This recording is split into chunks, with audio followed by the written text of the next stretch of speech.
Bismillahirrahmanirrahim. Alhamdulillahirabbil alamin. Alladzi ahyana ba'da ma amatana wa ilaihin nusyur. Asyhadu an la ilaha illallah wa asyhadu anna Muhammadan abduhu wa rasuluh. Allahumma shalli ala Muhammad wa ala ali Muhammad. Melanjutkan kajian kita memahami juz amma. Pada pertemuan yang lalu, kalau tidak salahlah selesai, kita memahami surah An-Naba, amma yatasaalun. Maka kini kita lanjutkan dengan surah An-Nazi'at. Surah An-Nazi'at, surat yang ke-79. Halaman 583. A'udzubillahi minasyaitonirrajim. Bismillahirrahmanirrahim. Wan nazi'ati gharqa wan nasyitati nashta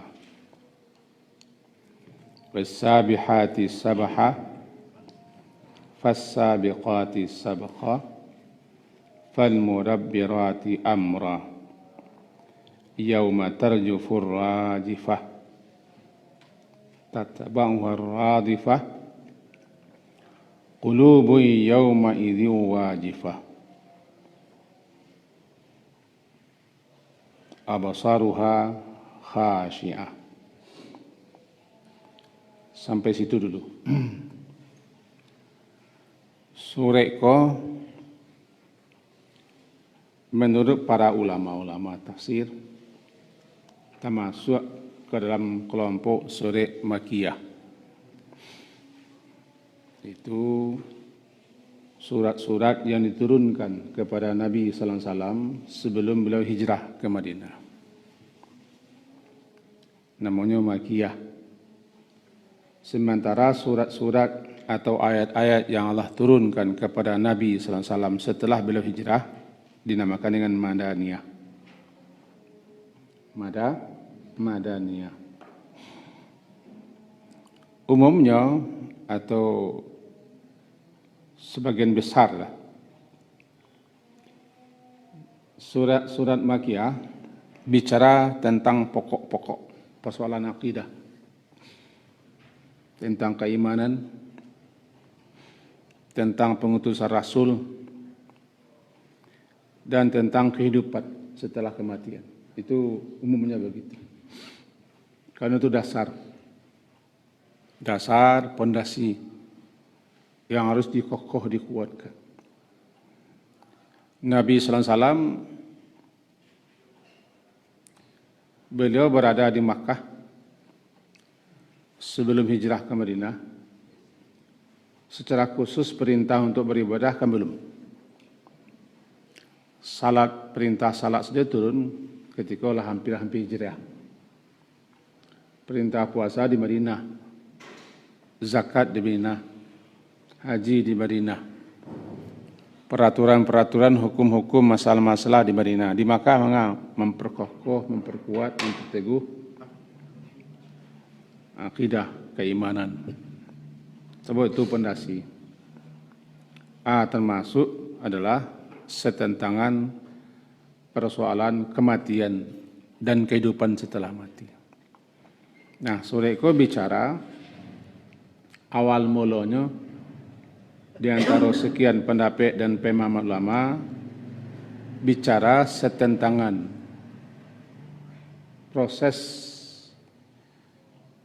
menujunya seseorang kepada alam berikutnya, itu kematian. Diawali dengan itu. Karena kematian adalah awal perjalanan kita menuju akhirat. Dunia, negeri sampai kita bertugas,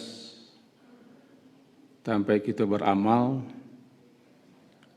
sampai di mana kita diuji dan dicoba. Sementara tujuan kita kan akhirat. Nah, perjalanan menuju akhirat itu setelah kehidupan dunia bermula dengan kematian. Maka diawalilah suratku dengan sumpah. Sumpah wan naziati garqa wan nasyitati nashta. Terjemahnya di situ, demi malaikat yang mencabut nyawa dengan keras. Demi malaikat yang mencabut nyawa dengan lemah lembut. Kita pahami dua ayatku dulu. Secara bahasa, nazian itu terambil daripada kata-kata naza'a, naz'un. Artinya mencabut sesuatu karena lengket. Lakik perlu dicabut. Atau terlalu jauh ke dalam. Maka dikeluarkan dengan cara mencabut, kuat, lengket. Kalau bahasa awaknya baegang. Jegang sekuat-kuat sekareh-karehnya. Itulah naza'ah. Yang mencabut nazi'. Yang mencabut nazi'.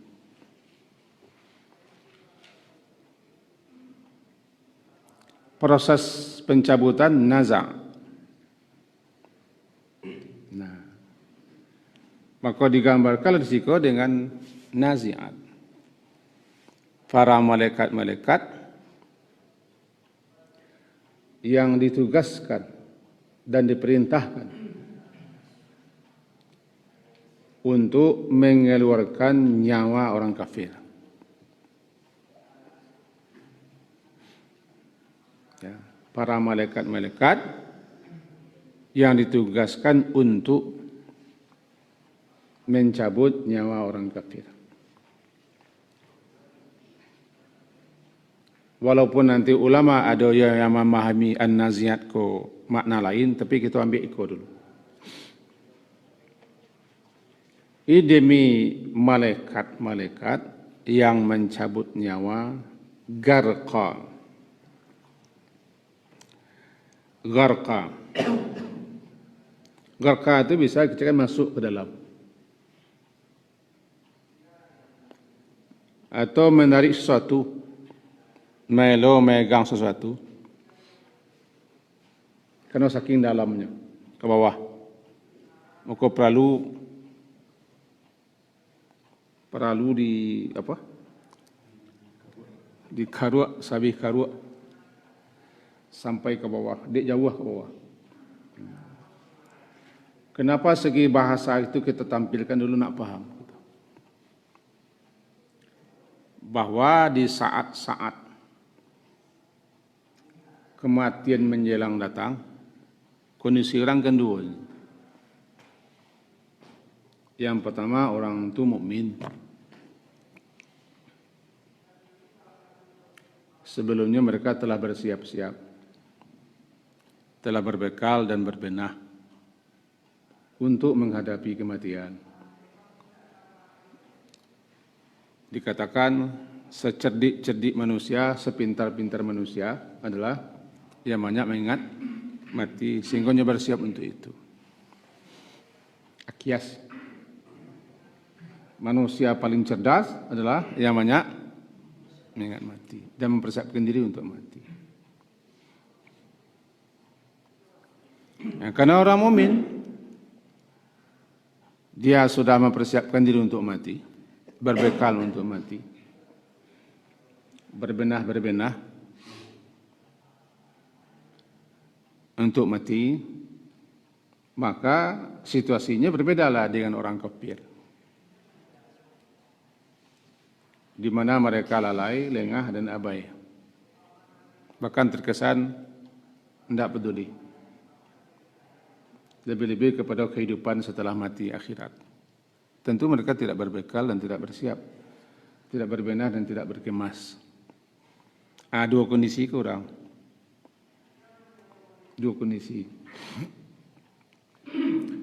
Nah, khusus ayat pertama adalah malaikat-malaikat yang ditugaskan untuk mencabut nyawa orang kafir.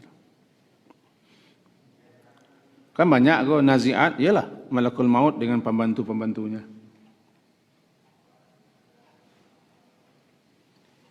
Malakul maut itu tadi sudah dibaca ayatnya. Qul yatawaffakum malakul mautil ladzi wukila bikum thumma ila rabbikum turja'un. Yatawaffakum, katakanlah mewafatkan kamu atas perintah Allah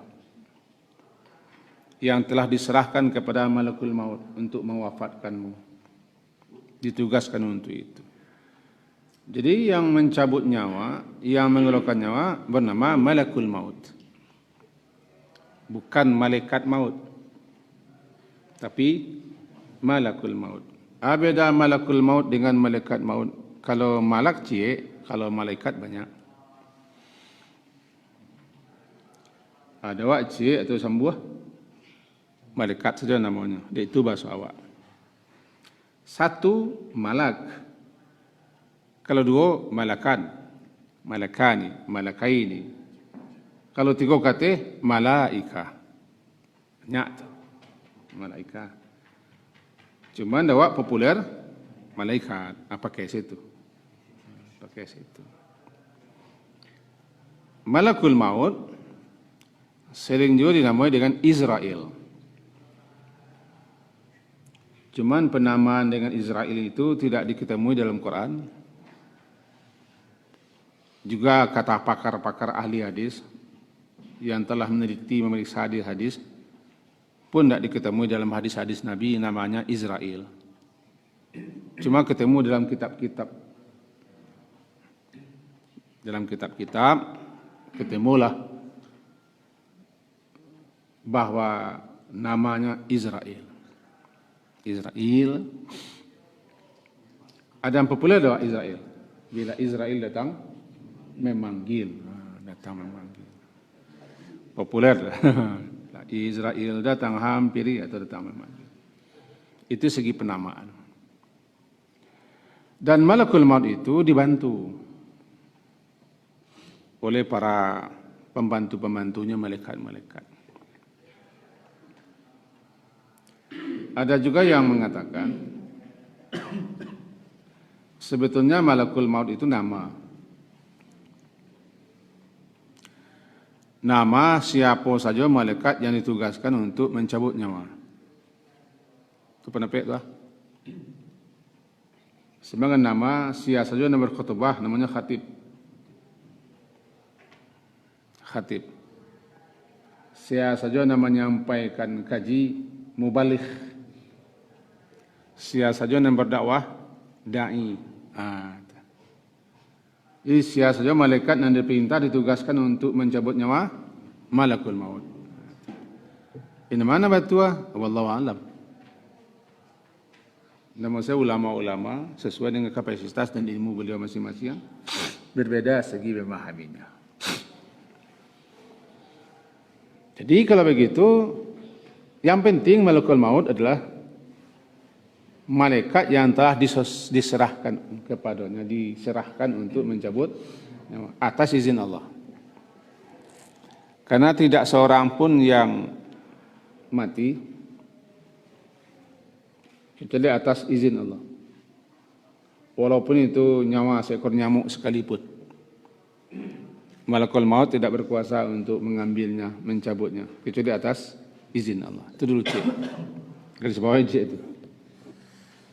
Malakul maut hanya diperintah, ditugaskan kepada yang telah dapat izin. Kabarnya konon, catatan-catatan angka mati setahun diserahkan di bulan Ramadan.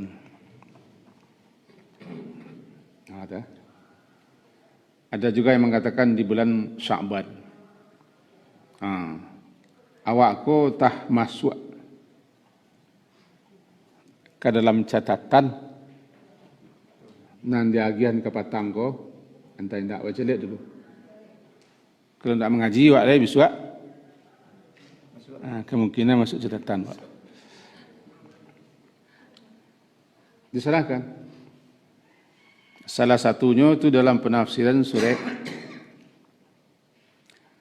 Lailatul Qadri. Inna anzalnahu fi Lailatul Qadri wa ma adraka ma beko tanazzalul malaikatu alaih min kulli amr. Salah satu perintah dan titah itu yang adalah catatan-catatan sianang kamati setahun ke depan. Kembali tegaskan wallahu a'lam. Itu ketemu dalam kitab-kitab tafsir. Salah satunya kitab Syarah Jalalain. Itu kitab Al-Futuhat Ilahiyah jilid 8. Kalau mau mencari, carilah. Tidur malai. Kalau nak percaya, boleh mencari itu saja. Dan kitab-kitab lain ketemu seperti itu. Kembali itu wallahu a'lam. Karena itu penafsiran. Nah, kita balik ke situ balik. Aku bersumpah, kata Allah. Aku bersumpah demi malaikat-malaikat yang ditugaskan atau yang bertugas untuk mencabut nyawa ruh orang-orang kafir dengan sekeras-keras dan sedahsyat-dahsyatnya. Itu ayat pertama.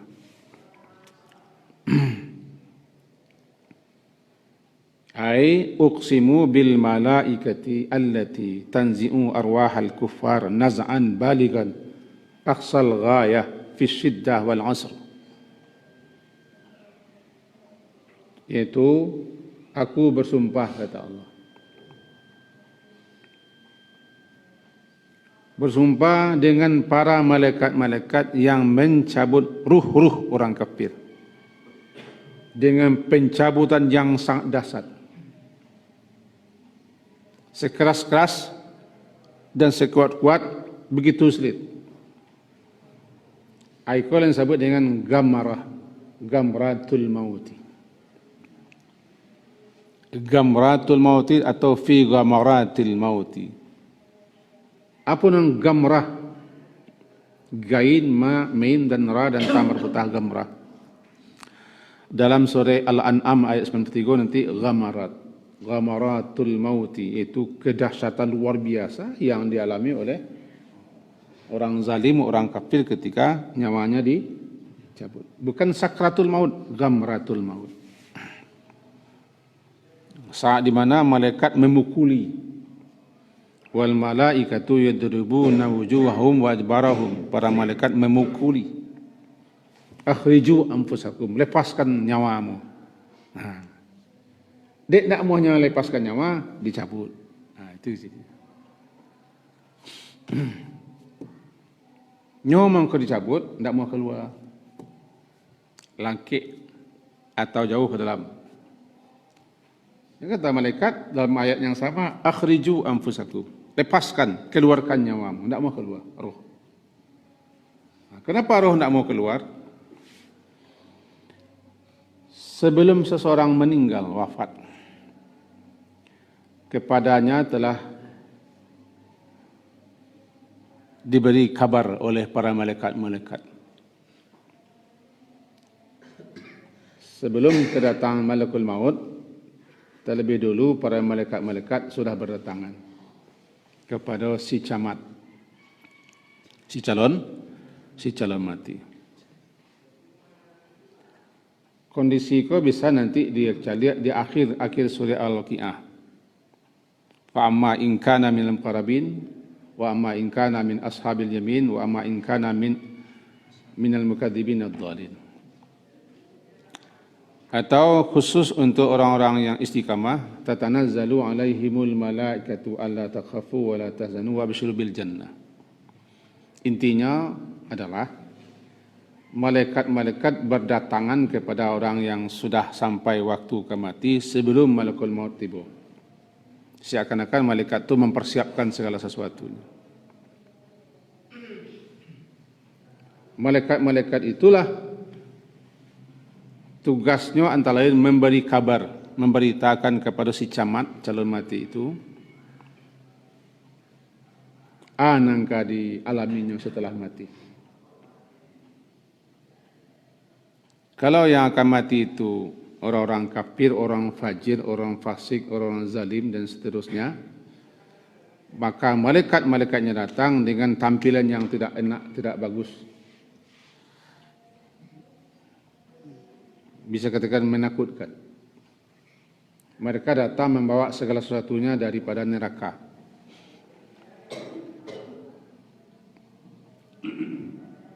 Kalau yang akan mati itu orang baik-baik, nah malaikat-malaikatnya datang dengan tampilan yang bagus. Sebutnya kami menyambut roh. Catatannya, kita yang hidup mengurusi, menyelenggarakan jasad. Para malaikat mengurusi roh. Begitu kerja. Jadi sebelum malakul maut datang, nah, kedua pasukan itulah ada pasukan malaikat, pasukan manusia. Itu normalnya tuh. Nah, kita kaji yang normal dulu. Normalnya ketika orang sakit-sakit, kitalah hadir. Sebagian. Ketika orang mati, banyak orang hadir.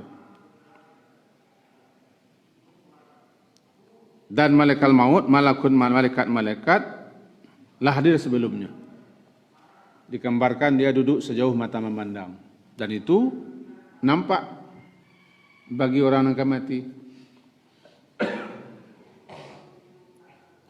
Nahnu aqrabu ilaihi minkum walakin la tubsirun.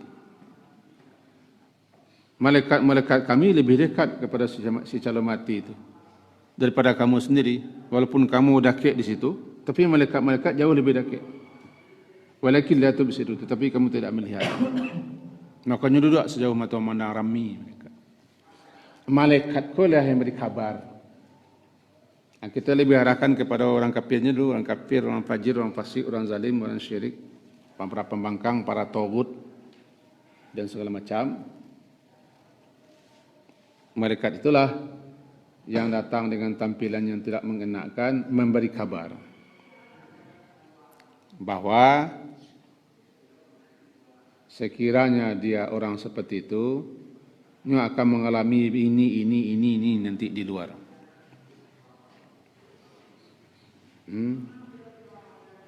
Dalam akhir surah Al-Qiyamah dikatakan fanuzulum min hamim wa tasliyatul jahim. Hidangan telah menunggu di situ. Pokoknya gambaran-gambarlah, bahkan neraka pun sudah diperlihatkan. Neraka sudah perlihatkan. Ketika itulah roh takut keluar. Enggan keluar dan saat itu bertahan dalam. Jangankan ruh keluar untuk menemui murka, azab, laknat, kutu Allah dan neraka. Sedangkan awak saya ketika dijapui aparat keluar dari rumah, namun kita keluar. Datang aparat, tim KPK, menjepit seseorang ke rumahnya, manduknya, bertahan. Sebab nak tahu ujungnya.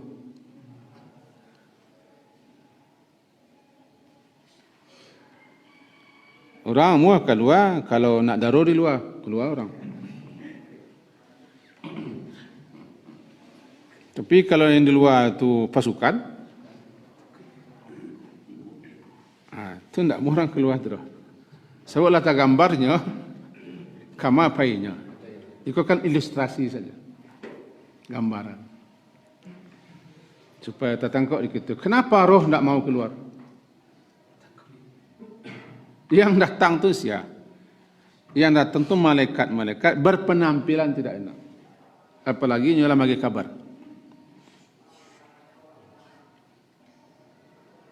Nah, datang, lalu pas waktunya, maju tidak, mundur tidak, pas tiba malakul maut. Ini kerja mencabut saja. Tidak mau keluar. Terjadi nazak. Ada nazak. Sekeras-kerasnya, sedahsyat-dahsyatnya. Wan nazi'ati gharqa. Aku bersumpah dengan para malaikat yang mencabut tanda lengket, tanda kuat, tanda bertahan, gharqa, sejauh-jauhnya, sekuat-kuatnya, sehabis-habisnya. Iko kan olahraga sunnah Nabi saudara nu pengikut saudara. Oh. Sunnah Nabi olahraganya. Panah. Kalau mau nak panah mau ketepel. Orang mana tuh sejauh-jauhnya mencabut tali busur panah. Sejauh-jauh itu garqa. Itu gambaran. Nak tertengkok dah. Cuma tu mahal rusak kau. Sejauh-jauhnya. Sehabis-habisnya. Garqa. Habis-habisnya. Aqsa sejauh-jauhnya. Dia nyebar tahan. Dipukuli itu. Bukan jasad yang dipukuli. Ruh itu. Lepaskan ruh.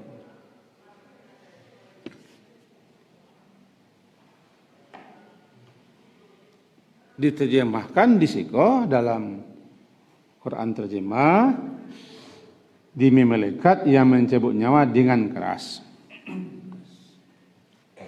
Kalau satu persatu bahasanya lah kita baca cakap seperti tanggapan naza'a mencabut kena lengket.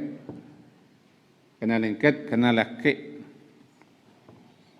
Perlu dikelupas, perlu dicabut. Kalau garqa, ya garik. Menarik sesuatu sampai habis. Sampai habis. Kadang-kadang gambaran ko, ilustrasi contoh ko perlu supaya tertangkap mana. Ketika dua pasukan tarik tambang, itu namanya elo-melo, egang-megang. Sakuai megang ke sinan, sakuai lo megang ke bari. Megang sakuai kuek sabi-abi tu bisa dikatakan garqa. Sehabis-habisnya. Sehabis-habisnya menarik sesuatu sampai batas habis tenaga, habis akhir. Itu makanya dalam tafsir tadi, dalam kitab tafsir Majmu'atut Tafasir. Jadi 6. Kitab Majmu'atut Tafasir itu sudah jarang beredar kini karena kitab lama. Disampaikan bagaikan seseorang mencabut busur panah. Sehabis-habisnya, begitulah malakul maut itu meregang mencabut nyawa sekeras-kerasnya orang kafir. Kita berlindung kepada Allah agar jangan kita mengalami hal seperti itu. Kalau sakaratul maut semua orang mengalami. Tidak ada yang tidak mengalami. Ya Nabi Muhammad mengalami sakaratul maut. Bahkan sakaratul maut terberat adalah Nabi. Karena itu ujian akhir bagi beliau. Ya, doa yang terkenal kan. Allahumma inna nas'aluka salamatan fid din wal afiyata fil jasadi wa ziyadatan fil ilmi wa barakatan fil rizqi wa taubatan qabla al maut wa maghfiratan wa rahmatan. Allahumma hawin alaina fi sakaratin. Hawin, entengkan, mudahkan, ringankan kami dalam menghadapi sakaratul maut. Ya, semua kita mengalami sakaratul maut. Ya, Nabi Muhammad mengalami sakaratul maut, tapi tidak semua orang mengalami naza'. Tidak semua orang mengalami gamaratil maut. Karena itu dialami oleh si zalim, si fajir, si fasik, si kafir, si musyrik, si tagha, si bangkang. Dia alami itu. Itu proses menuju alam berikutnya. Mati itu kan perpindahan. Lahir, perpindahan dari rahim ke dunia. Oke? Mati, perpindahan dari dunia ke barzakh. Kiamat perpindahan alam dunia ke alam akhirat. Itu gerbangnya begitu. Perjalanan kita kan begitu. Bermula perjalanan kita adalah semenjak ruh ditiupkan ke dalam janin ketika janin berusia 4 bulan dalam rahim ibu. Itu kan awal perjalanan. Ditiupkan ruh. Sejak itu lah diangkat bendera itu. Maju, jalan. Mulai jalan. Sejak roh ditiupkan. Tidak berhenti-henti lah, terus berjalan. Terus berjalan. Kok mangasen mangameng awak di dunia ko, nam perjalanan awak terus. Kok mencingangak saja. Kok membuang-buang waktu itu. Kau balih-alih, kau bagali-gali, kau bersanang-sanang, kau mengurup-mengurupi, kau menye-menye, kau beriang-iang, kau mencari-cari, kau mencari kesalahan orang kepanjang. Anu waktu itu jalan sini. Siap, tidak siap? Ini terus berjalan. Dia lupa tu. Ini pak jalan tadi. Wah, aku ada tipe pesawat nak kau? Wah, tipe pesawat ni. Kau kalau ada pesawat cukup, kau kamu otak, kau main HP. Kok kemencet TV di pesawat, kok kemakan, terserah. Nang pesawat jalan, nang kendaraan jalan, kereta api jalan, auto jalan, pesawat jalan, kapal jalan. Anda bedol tiba kami anda di bandara, baru tersinta awak. Nampak ni awak. Jalan, kama berjalan menuju terminal. Terminalnya adalah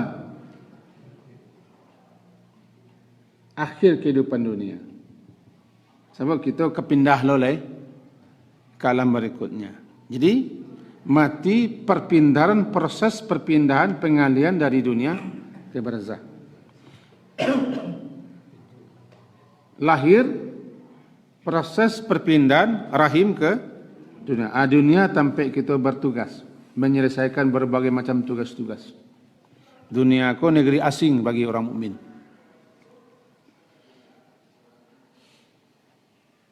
Dunia aku tak bertugas bagi orang mukmin. Sebabnya punya misi ke dunia aku. Ada orang yang tak faham mengenai misi ke dunia. Kita syukur lagi faham. Beriman gitu. Percaya kita ada misi gitu. Ada orang kata dunia aku tak jadi mengenai misi. Tak jadi. Tak jalih wah. Tak jalih mengaka pasar yang lebih hari. Ngaka pasar. Jadi pasar jalih. Habis hari itu. Kapasa itu pasar. Itu pasar. Mengaka pasar. Nah pokoknya pasar. Itu pasar habis hari itu. Tak ada misi ke pasar. Coba yang tak mangai duit, tak tahu mangai duit. Ke dunia aku manga. Nak jadi orang wak ke dunia lah. Bila kacau lah. Jadilahnya kalau di dunia aku makan, tajiri, lalu main-main malapen apa su, lima sen. Orang kalau nak beriman, tak dapat petunjuk, tak dapat tuntunan, tak dapat pedoman, mangai duit, lima koi duitnya. Sen, saja pangkat, jabatan gelar setinggi, lima koi. Bakisa dina lima. Kena cerita nak enam, pakai anak enam. Makan, lalu, main-main, malapen apa su, ini nak enam. Kaya posisi ya, ini kan 6. Mana tu tak? Andi mau salah? Hah? Tapi orang tak mengerti, kau kerja. Kalau mengerti orang mau beliau, kau mengerti kan? Ngah ke dunia beribadah. Anda ada nangka dua ketiga kambing kelima naruci, mana mengah ke dunia beribadah. Dalam artian luas. Tapi bagi kita tak tahu, misi duit, hadimu tu lah. Kalau beribadah lah jelih tu, tahu ni misinya tu. Ngakurnya, balik macam, lah jelih ke pasar balik macam. Mengapa sate? Makuran yang gadang. Antara iba pucuk yang gadang tindak. Tadi angkit orang pucuknya tindak. Jadi cah. Jalan misinya. Ni tak punya misi duit kah? Ni tak punya misi duit. Awak syukur awak. Punya misi dan tahu awak di misi awak. Nah, jadi mati proses perpindahan tu lah. Ikut panjang. Lebih ketua. Belum selesai pertama lah. Dicabut oleh malaikat, habis tu. Ini mati itu tidak habis. Tidak habis. Perpindahan. Kalau kecelakaan berakhir. Mati berakhirnya hidup di dunia. Pindah. Habis tidak? Dan habis jasad. Jasad dipakai habis. Jasad yang kita pakai untuk hidup di dunia. Ketika Allah ditinggal, maka balik ke asal. Asalnya tanah. Minha khalaqnakum wa fiha nu'idukum. Sudah tahan kan? Ayat 55. Dari sana dan ke sana akan dikembalikan. Itu jasad. Dari tanah balik ke tanah. Dari api balik ke api, dari air balik ke air. Itu tu kajinya. Dan awak melanjutkan perjalanan. Kama ke alam barzah. Rahim, dunia, barzah, nanti akhirat. Ke alam barzah. Di mana di alam barzah? Ya matilah dulu. Mati dulu baru tahu alam barzah. Kalau kini bah menceritakan awak lu mati lah. Ambo pun lu mati lah.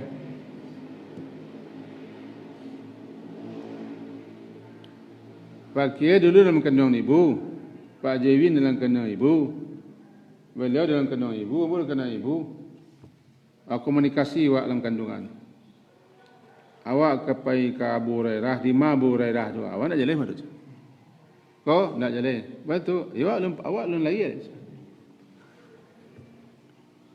Jawapan yang paling tuntas, lahirlah kita dulu. Because jalan di mana Abu Hurairah. Kita cari di mana Abu Hurairah. Kira betul lah di mana barzah tu. Nak tiba di alam barzah, kau cari.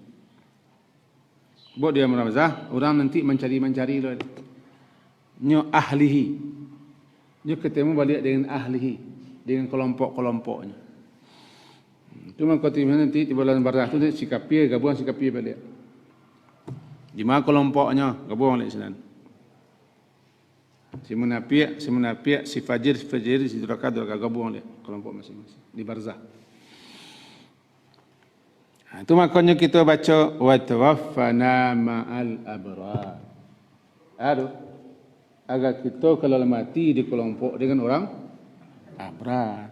Kalau Nabi menunjuk Ar-Rafiqil A'la. Ambo lah ingin bersuah-suah dengan teman-teman di tempat yang tertinggi. Itu Nabi tu. Nabi kena suruh pilih. Alah kapaya tu alun. Beliau tunjuk ketih. Itu detik-detik kemeninggalan Nabi. Fir-Rafiqil A'la. Kita nanti akan dengan siapa kita sering bergaul. Kelompok mana kita bergaul? Apa kelompok orang mukmin atau kafirin? Nanti akan kembali ke situ. Di dunia saya ada itu. Di dunia saja. Pindah rumah. Kama pindah rumah ke perumahan. Sebab ada orang pindah rumah ke pengalaman tu. Kama pindah rumah ke pengalaman. Pengalaman tu halaman. Ke perumahan orang pindah. Pindah ke rumah pasti nanti orang tukang panciang di tempat yang baru tu mencari kawan tukang papih. Orang pemburu pastinya mencari tempat di mana kawan-kawan kumpul orang yang panjang. Sebut. Orang Pabatu pasti mencari di mana kawan-kawan pelapau. Di tempat yang baru pindah.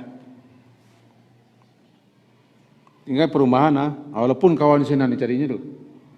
Orang nampak surau, cari kawan bangun surau, cari mencari balik di tempat yang baru, di perumahan dunia tu itulah. Di barzah itulah.